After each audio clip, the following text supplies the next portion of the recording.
ये मंत्र नमोकारा है जीतना प्यारा, है जीतना प्यारा। जिसने भी जाप किया भव से पार उतारा। नमो अरिहंताणं नमो सिद्धाणं नमो आर्याणं नमो वज्रायाणं नमो लोय सब साहुणम्। ये मंत्र नमोकारा है जीतना प्यारा। जिसने भी जाप किया भव से पार। केवल एक हजारा श्री आदिनाथ भगवान की, परम पूजाचार्य श्री मानुतुंग मुनि महाराज की, परम पूजाचार्य गुरुवर श्री विराट नगर जी गुरुदेव की।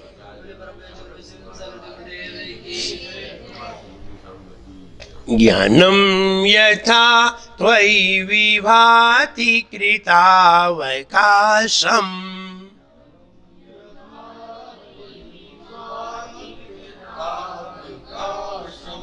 अभी तक ज्ञानम पढ़ते रहे, अब इसे जरा जियानम पढ़े।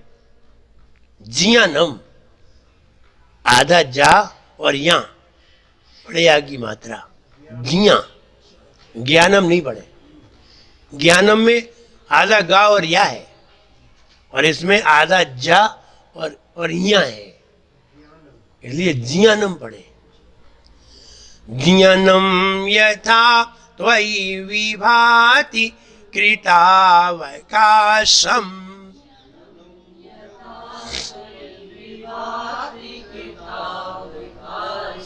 नैवं तथा हरिहरादिषु नायकेषु।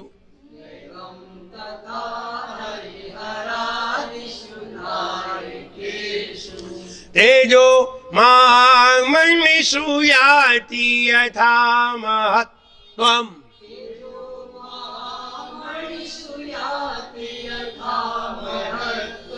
नैवं तु काच सकले किरणाकुले अपि।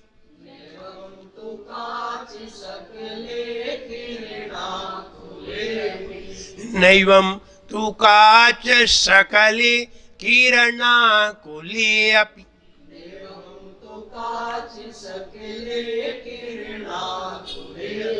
बढ़िए।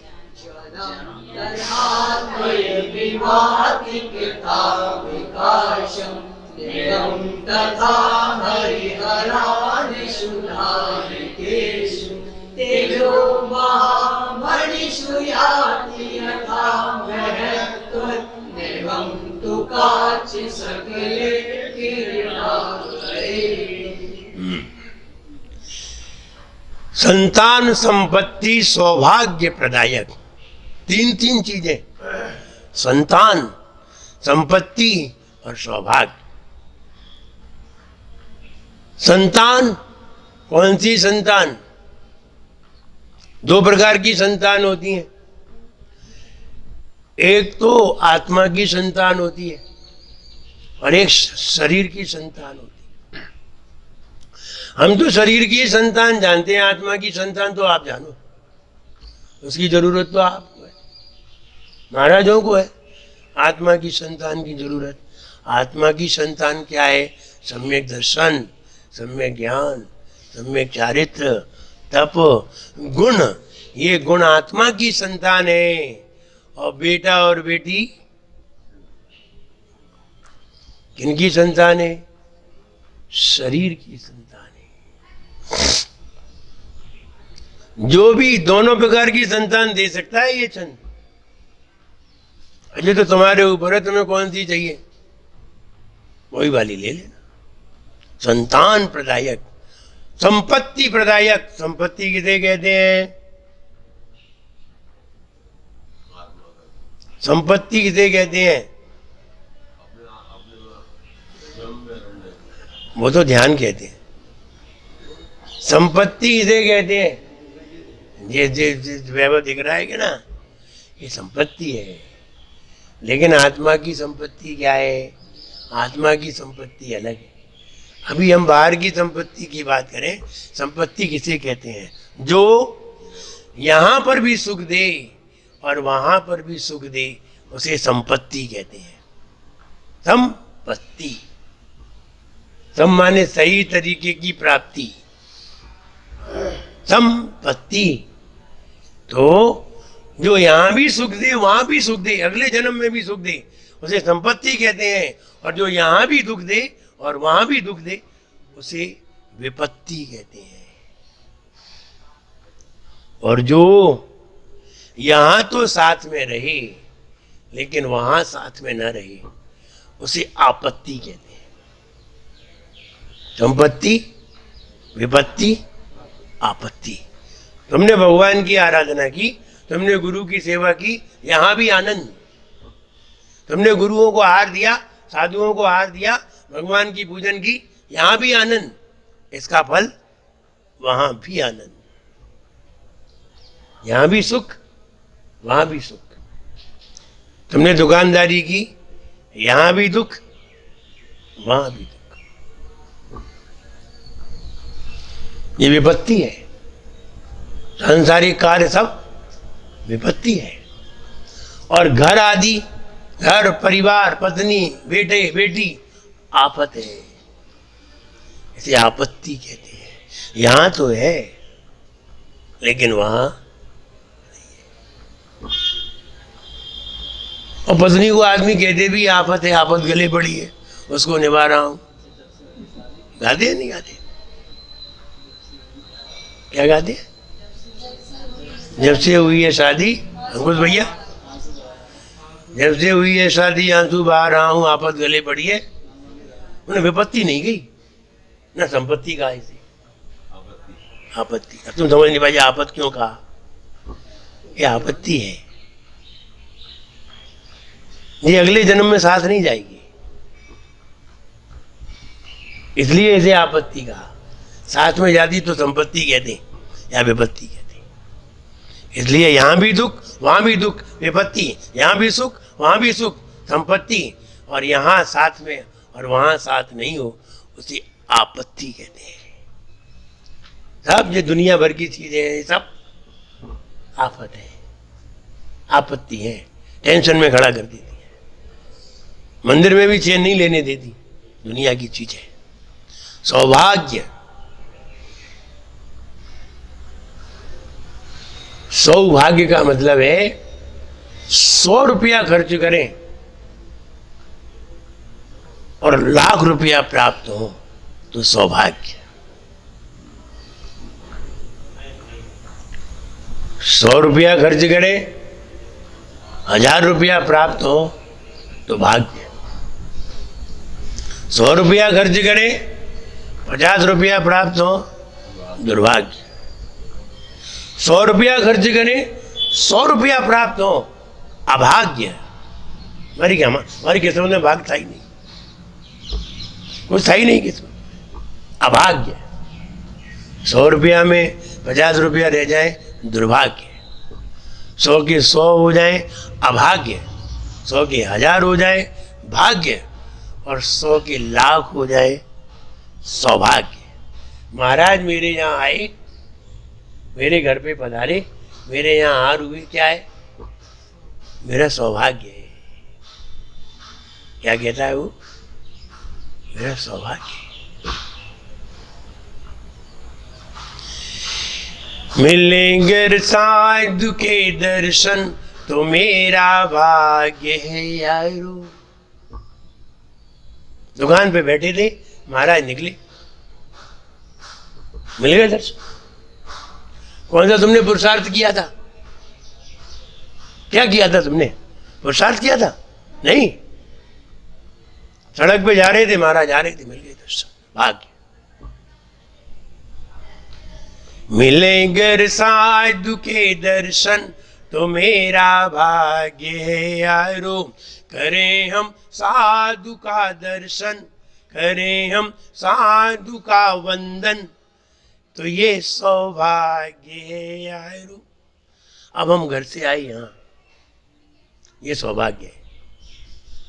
हम रास्ते में मिल गए, ये भाग्य है, क्योंकि हम महाराज के दर्शन करने लिए गए ही नहीं थे, हम तो सब्जी मंडी जा रहे थे। हम तो फल लेने जा रहे थे, हम तो बाहर अपने गेट पे बैठे थे, वो महाराज निकले तो हम क्या करें? ये भाग्य है। तो भाग्य में 1000 मिलेंगे, ज्यादा नहीं। यहाँ तुमने पुरुषार्थ थोड़ी किया है, पहले से भाव थोड़ी बनाया है। और जब घर से चले थे तो सोच करके चले थे मुझे मंदिर जाना है। यह है सौभाग्य। जो कई तरीके के भाग्य बना दे उसे सौभाग्य कहते हैं, और जो एक ही तरीके का भाग्य बनाए उसे, एक ही तरीके की किस्मत बनाए उसे भाग्य कहते हैं। और जो कई तरीके की किस्मत बनाए उसे सौभाग्य। सौभाग्य 100 तरीके के भाग्य।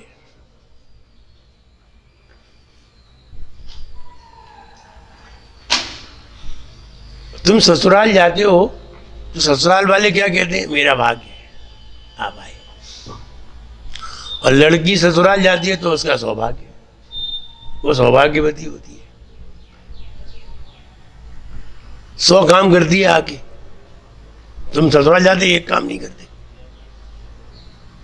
और वो 100 काम करती है, वो सौभाग्यवती है। वो सारे काम कर लेती है, सौभाग्यवती है। और तुम ना भाग्यशाली हो ना कुछ हो, दुर्भाग्यशाली हो।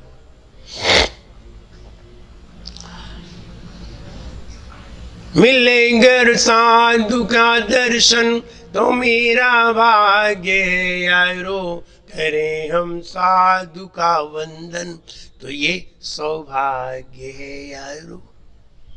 अहो भाग्य हमारा जब गुरु घर पर पधारे हो, अहो भाग्य हमारा जब गुरु घर पर पधारे हो, याद गुरुवर हमें कर ले महासौभाग्य है यारो। याद गुरु तुम्हें करे, वाह, वो व्यक्ति क्यों नहीं आए? सौभाग्य। आइए आइए, नाम लेके बुलाए, सौभाग्य है। उस समय देखिए क्या आनंद आता है, कितना अच्छा लगता है। तो कहने का मतलब है सौभाग्य प्रदायक यह छंद कई भाग्य बना दिया इस छंद के भाव से। देखिए आगे का भाव, जब देखिए ओम ह्रीम ह्रम नमो चारणानम, ओम ह्रीम ह्रम नमो चारणानम। वे मुनि महाराज जो चारण रिद्धिधारी हैं, चारण रिद्धिधारी का मतलब होता है जो जमीन से ऊपर चलते हैं, जमीन पर नहीं चलती, उनका पांव जमीन पर, जमीन से ऊपर चलते हैं, वे चारण रिद्धिधारी मुनिराज। अग्नि की लौ जल रही हो, अग्नि पे निकल जाएंगे, अग्नि बुझेगी नहीं। पानी भरा हो, पानी के ऊपर से निकल जाएंगे, पांव गीला नहीं होगा। वे मुनि महाराज जंगादल श्रेणी फलाम्बुतंतु प्रसून बीजांकुर चारणावा, चारणावा चारण रिद्धिधारी मुनिराज है जी।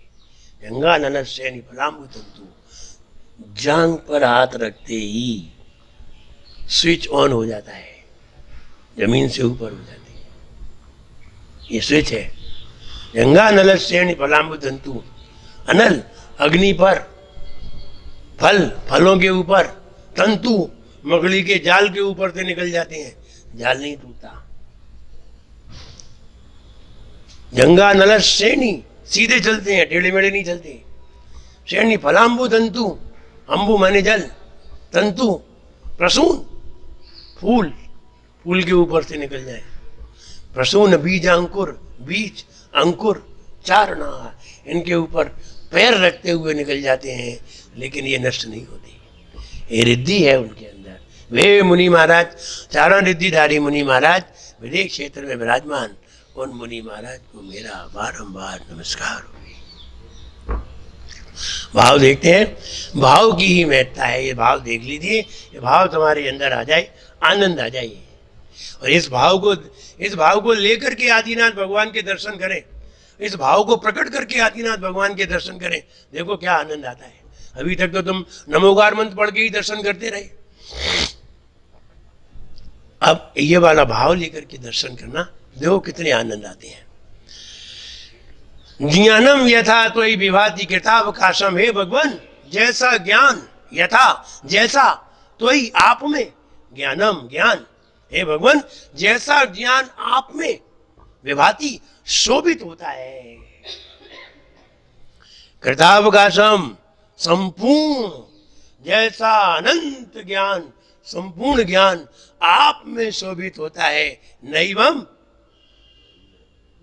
वैसा नहीं है, तथा वैसा वैसा नहीं है, हरि हरि आदिशु, ये ब्रह्मा विष्णु महेश में ऐसा ज्ञान शोभित नहीं होता, अन्य देवों में वैसा ज्ञान शोभित नहीं होता। चित्र में देखिए आदिनाथ भगवान विराजमान है, बाजू में सारे देवता देवता बना दिए, सारे देव विराजमान है। तो आचार्य मानतु कह रहे हैं भगवान जैसा ज्ञान आप में दिखाई देता है, संपूर्ण ज्ञान जैसा आप में शोभित होता है, वैसा अन्य देवों में शोभित, वो देव की आकृति बना दी है, इनकी लोग पूजा करते हैं, भगवान समझते हैं। फिर उदाहरण लगा के बताते हैं।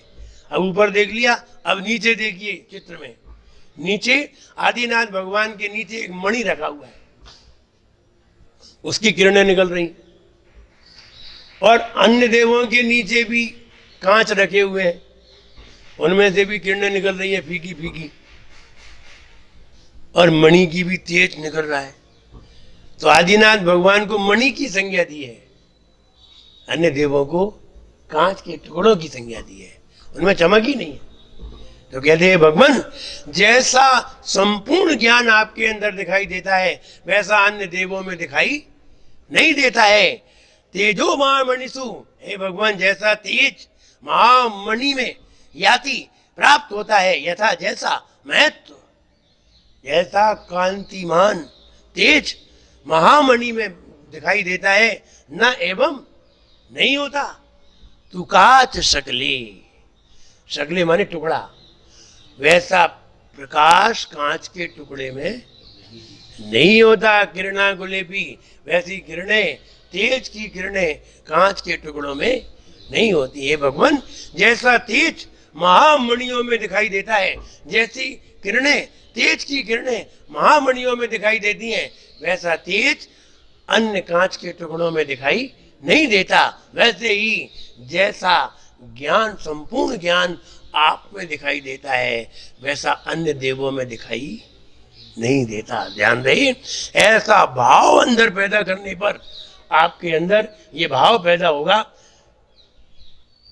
कि हम सिर्फ वीतरागी देव के ही दर्शन करेंगे, अन्य किसी के दर्शन नहीं करेंगे। ये भाव पैदा हो जाएगा, क्योंकि जब आप कह रहे हो जैसा ज्ञान आप में है वैसा अन्य किसी देवों में नहीं है, तो फिर आप वहां सिर झुकाएंगे नहीं, आपका मन ही नहीं होगा वहां जाने का, रागी द्वेषी देवों को देखने का मन ही नहीं होगा, श्रृंगार युक्त देवों को देखने का मन ही नहीं होगा।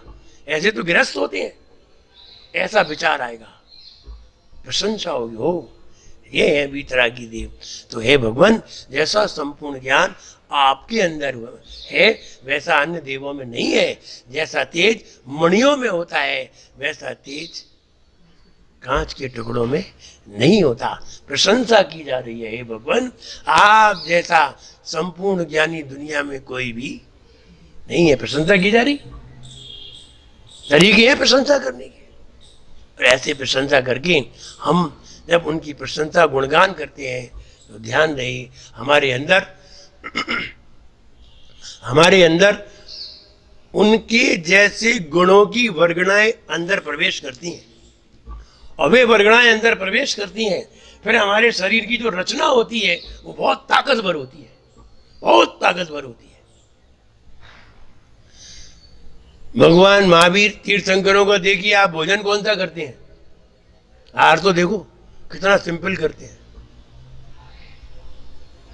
ताकत कितनी होती है, ताकत कितनी होती है, बहुत ताकत। चक्रवर्ती की बात नहीं कर रहे हम, तीर्थंकर की बात कर रहे हैं। भगवान महावीर ने चने की भूसी खाई थी हार में, चंदन वाला ने दी थी, लेकिन ताकत कितनी थी, सारी दुनिया को हिला दे, सारी दुनिया मिलके उनको नहीं हिला पाए। भाई अगर ये उंगली यूं कर दे तो पूरे चक्रवर्ती जितने थे सारे चक्रवर्ती लटक जाए इस उंगली से, ऐसे भी नहीं कर पाए। ताकत काय से ताकत आई? नहीं बादाम खावे से नहीं, भगवान की भक्ति से। बस यही कहना चाहते हैं। उन्होंने पूर्व की प्रशंसा है, पूर्व की प्रशंसा उन्होंने इतनी की है, इतनी शानदार प्रशंसा की है, जिससे ऐसा मजबूत शरीर प्राप्त हुआ है और किसी से नहीं। तो हम ये कहना चाहते हैं, शक्ति प्राप्त होगी तो कोई भी शक्ति तुम्हारे ऊपर असर नहीं करेगी। ये जितने भी वायरस हैं ये शक्तियां हैं, बीमारियां हैं ये भी शक्ति हैं, लेकिन शक्तिवान पर शक्ति असर नहीं करती, वो खुद ताकतवर है। कमजोर पर वो असर कर जाती है। आप कमजोर हैं तो बताइए मेरी क्या गलती है? गलती तो तुम्हारी है। क्यों हुए कमजोर? क्या करें? हमने तो बहुत अच्छा खाने के लिए घर पे था, लेकिन फिर भी हम कमजोर हैं। कमजोर खाने से नहीं हुए, कमजोर पूर्व कर्मों से हुए हैं। अब तो अच्छे कर लो। अब भी तुम भूल गए भगवान को, अब भी भक्ति भूल गए, तो फिर बताइए आगे शक्ति कौन देगा? इसलिए हम ये कहना चाहते हैं, ऐसी प्रशंसा करिए, उत्कृष्ट प्रशंसा के बल पर आप वो वाले एग्जिस्टेंस अपने शरीर के अंदर एब्जॉर्ब कर सकते हैं। और जब शरीर में वो वाले ताकतवर शक्तिशाली एग्जिस्टेंस एब्जॉर्ब हो जाएंगी तो तुम ही ताकतवर होगी। लेकिन ताकतवर एग्जिस्टेंस लेने के लिए दिमागी ताकत की जरूरत है, और दिमागी ताकत तब बढ़ती है जब किसी बहुत ताकतवर का दिमाग प्रयोग करता है। आंखों की ताकत तब बढ़ती है जब कोई पावर वाला चश्मा प्रयोग करता है, तब आंखों की ताकत बढ़ जाती है। आंखों की ताकत चश्मे की पावर से बढ़ जाती है तो मस्तिष्क की ताकत प्रभु के स्मरण से बढ़ जाती है। शरीर की ताकत अच्छी वस्तु खाने से बढ़ जाती है, और आंखों की ताकत चश्मा लगाने से बढ़ जाती है, तो दिमाग की ताकत भगवान की याद आने से बढ़ जाती है। और दिमाग की ताकत शरीर को भी ताकतवर बना देती है, आंख को भी ताकतवर बना देती है, क्योंकि दिमाग सबसे ज्यादा पावरफुल है। आंख इतनी पावरफुल नहीं है, दिमाग सबसे ज्यादा पावरफुल है। इसलिए दिमाग के प्रयोग करने वाले को सबसे ज्यादा पूंजी प्राप्त होती है। शरीर का उपयोग करने वालों को 300 रुपये रोज मिलते हैं लेबर को। ईंट ही तो उठा रहा है, पत्थर ही तो उठा रहा है, मिट्टी ही तो उठा रहा है, धूप में लगा रहता है, 10 घंटे तक मेहनत करता है, शरीर तोड़ मेहनत करता है, शरीर से, दिमाग से नहीं करता। दिमाग है ही नहीं। कीमत 300 रुपये। दिमाग से काम करता है कंप्यूटर इंजीनियर, कीमत 3000 रुपये। उतने ही समय की कीमत 3000 रुपये। 300 रुपये 10 गुनी कीमत होगी। और कोई व्यक्ति और माइंडेड काम करता है, 30,000 रुपये, 3 लाख रुपए, 3 करोड़ रुपए। कैसे प्राप्त हुई? दिमाग से। यहाँ शरीर की मेहनत नहीं कर रहा है। हम कल समझा रहे थे इन लोगों को संघ में कि विचार करो पैसे वाले के पास पैसा कैसे आता है। हम बता रहे थे तो किसी ने नाम लिया, मुकेश अंबानी का नाम ले दिया। मैंने कहा देखो फोकट में पैसे उनके पास कैसे आते हैं, कैसे इनकम होती है, ये समझा रहे थे। आपके पास मोबाइल है, उनके पास मोबाइल कंपनी है, जियो कंपनी किनकी है? इन्हीं की है। और उसके यूजर मान लीजिए 5 करोड़ है। क्या है? 5 करोड़ यूजर है। 5 करोड़ लोग मोबाइल पे उसका प्रयोग करते हैं, तो 5 करोड़ नेट तो लेंगे, नेट तो लेंगे, और नेट लेंगे तो पर डे का नेट का खर्चा कम से कम 5 रुपया है, नहीं 10 रुपया है। 10 रुपये पर डे का खर्चा है नेट का, है कि नहीं? 300 रुपये एक महीने के लगते हैं, तो एक दिन के 10 रुपये हो गए। आपको 2 GB नेट दिया गया, 1 GB नेट तो फास्ट चला और 1 GB ढीला हो गया, तो तुमने यूज ही नहीं किया। ऐसे मान लीजिए 2 करोड़ लोग ऐसे हुए जिन्होंने 1 GB यूज ही नहीं कर पाई और 1 GB यूज की, ठीक है? तो उसे तो 5 रुपए बचे, और 5 करोड़ लोग थे। 5 करोड़ में 2 करोड़ लोगों ने पूरा नेट प्रयोग नहीं किया, आधा किया। उनके तो 10 करोड़ हो गए बैठे बैठे। उन्होंने अपना शरीर भी नहीं हिलाया और 10 करोड़ की इनकम हुई पर डे। अब जो पैसा वाले नहीं होंगे तो कौन होगा? कैसे आता है ये बता रहे, प्रयोग बता रहे। तो हम ये कहना चाह रहे हैं कि मस्तिष्क से सबसे ज्यादा प्रयोग होता है, और हमने मस्तिष्क से अगर ईश्वर को स्मरण किया है, हम सबसे ज्यादा ताकतवर होंगे, शरीर से ताकतवर होंगे, मन से ताकतवर होंगे, वचन से ताकतवर होंगे, आंखों से ताकतवर होंगे, और हमारे शरीर में ऐसे एग्जिस्टेंस उत्पन्न हो जाएंगे कि कोरोना जैसी बीमारी से तो हम खेल खेल में लड़ जाएंगे, वो असर ही नहीं करेगी मेरे ऊपर, वो बीमारी असर ही नहीं करेगी और निकल जाएगी, खत्म हो जाएगी। ऐसी बहुत सी चीज है असर ही नहीं करती। कभी कभी किसी को मौसम आता है बीमारी हो जाती है, किसी को नहीं होती। सही बात, पहले से ही दवाई खा लो, नहीं होगी बीमारी। 2 महीने नीम की पत्ती खाओ, बीमारी नहीं होगी, ना बुखार आएगा, कुछ नहीं आएगा। तो कहने का मतलब है ये एंटीवायरस है। ऐसे ही ऐसे भाव बनाने के लिए परमात्मा को स्मरण करना पड़ता है। श्रेष्ठ मन बनाने के लिए, उत्कृष्ट ताकत को पैदा करने के लिए, हाई पावर को ऐड करने के लिए, हाई पावर से अपने मन को जोड़ने के लिए हम परमात्मा का स्मरण करते हैं। जब पावर लाइन जुड़ जाती है तो हमारा मीटर पावरफुल हो जाता है। फिर मीटर 440 वोल्ट के क्या, 1000 वोल्ट की हजारों हैलोजन जलाने की ताकत रखता है, और कोई मीटर 10 हैलोजन जलाने की ताकत नहीं रखता, और कोई मीटर नहीं रखता है, कोई मीटर रखता है। इसलिए पावरफुल बनिए, और जैसे जैसे पावरफुल बनोगे वैसे वैसे आपके अंदर शक्ति बढ़ेगी। शक्ति बढ़ाने का यही तरीका है, शक्तिमान का स्मरण करो, आपके पास शक्ति होगी, आप कोरोना जैसे वायरस से लड़ सकेंगे। आइए पद्यानुवाद देखते हैं, अर्थ फिर देख लीजिए। हे भगवान, ऐसा संपूर्ण ज्ञान आपके अंदर दिखाई देता है, ऐसा अन्य देवों में दिखाई नहीं देता। जैसा मणि के अंदर तेज दिखाई देता है, वैसा कांच के टुकड़ों में तेज दिखाई नहीं देता। आप तो मणि के समान है।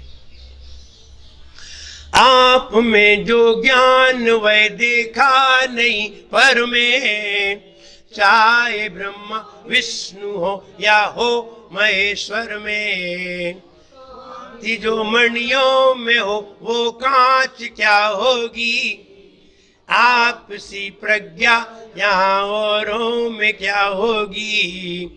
तुम संपत्ति सौभाग्य प्रदायक हो भगवन, हो भगवन, आदिनाथ गुरु मान तुंग को करूं नमन। हो विनम्र भक्ता मेरे गाँव में पावन, में पावन, आदिनाथ गुरु मान तुंग को करूं नमन। जय बोले आदिनाथ भगवान की।